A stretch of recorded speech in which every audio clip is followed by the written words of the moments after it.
एक दिन गौतम बुद्ध अपने शिष्यों के साथ एकदम शांत बैठे हुए थे।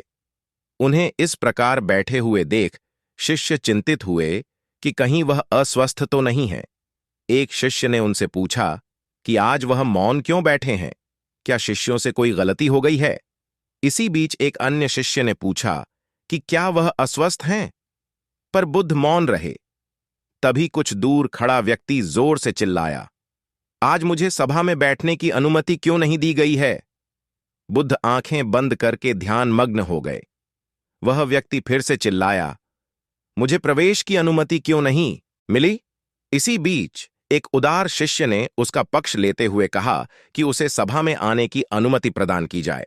बुद्ध ने आंखें खोलीं और बोले, नहीं, वह अछूत है, उसे आज्ञा नहीं दी जा सकती। यह सुनकर शिष्यों को बड़ा आश्चर्य हुआ। बुद्ध उनके मन का भाव समझ गए और बोले, हां, वह अछूत है। इस पर कई शिष्य बोले, हमारे आश्रम में जात पात का कोई भेद ही नहीं, फिर वह अछूत कैसे हो गया? तब बुद्ध ने समझाया, आज वह क्रोधित होकर आया है। क्रोध से जीवन की एकाग्रता भंग होती है। क्रोधी व्यक्ति प्राय मानसिक हिंसा कर बैठता है। इसलिए जब तक वह क्रोध में रहता है तब तक अछूत होता है। इसलिए उसे कुछ समय एकांत में खड़े रहना चाहिए। क्रोधित शिष्य भी बुद्ध की बातें सुन रहा था।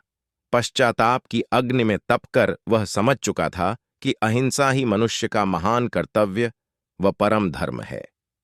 वह बुद्ध के चरणों में गिर पड़ा और कभी क्रोध न करने का प्रण लिया। शिक्षा आशय यह है कि क्रोध के कारण व्यक्ति अनर्थ कर बैठता है और पश्चाताप उसे बाद में होता है, जिसका कोई लाभ नहीं मिलता। इसलिए हमें क्रोध नहीं करना चाहिए। असल मायने में क्रोधित व्यक्ति अछूत हो जाता है और उसे अकेला छोड़ देना चाहिए। क्रोध करने से तन, मन और धन तीनों की हानि होती है। क्रोध से ज्यादा हानिकारक कोई और वस्तु नहीं है।